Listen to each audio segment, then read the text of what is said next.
We're joined by Florida Atlantic women's head soccer coach Brian Dooley. And Coach, you had the week off last week, but let's go back to week one. 2 wins over Lynn and Stetson. Your thoughts on their team's play in the season opening weekend? Well, it's nice to get 2 wins under your belt. Last year it took us a few games into the season before we got our first win, and the stress of all that really wore on us a bit. But Lynn was a little bit of a local rivalry game with Lynn University right down the street, and I thought we did some good things within the game. We didn't really finish as well as you'd like, but being the first game of the year, I thought we did some good things.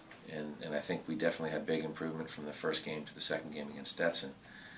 Stetson was a team that had beaten us the last 3 years in a row, and to come out of that game with a 2-0 win was encouraging.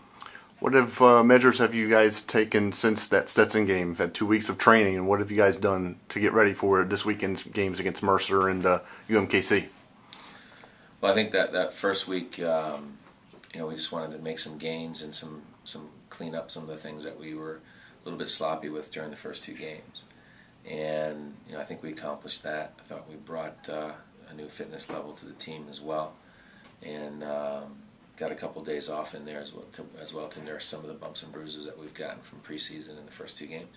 All right, you get back to competition Friday at home at 7 o'clock against Mercer, team that's also unbeaten and hasn't allowed a goal yet this year. Can you talk about this weekend's matchup against a former Atlantic Sun rival in the Bears? Yeah, we haven't played Mercer since we moved conferences, and they've done a great job there. They've competed for the championship there a couple of times, and the coach Grant Serafi, he's done a great job in building the program, and they've got 3 impressive wins to start the year. As you mentioned, they haven't given up a goal.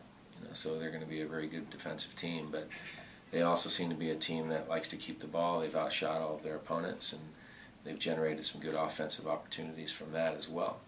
So I think going into that game, it's going to be our stiffest test to this point. All right, and then on Sunday at noon, wrap up the home slate for this weekend against UMKC, a first-time opponent in the Kangaroos. Yeah, they're a program that we had an opportunity to add to the schedule, and have never played them before, so we don't really know what to expect in that area. And I believe the new coach there has added some new excitement to the program, and they've got a couple of decent results in their first 2 weekends. All right. Thank you, Coach. And the Owls return back to the competition, the field, the pitch, on Friday against Mercer at 7 o'clock, on Sunday against UMKC at noon. We'll see you then, Coach. All right. Thank you. All right.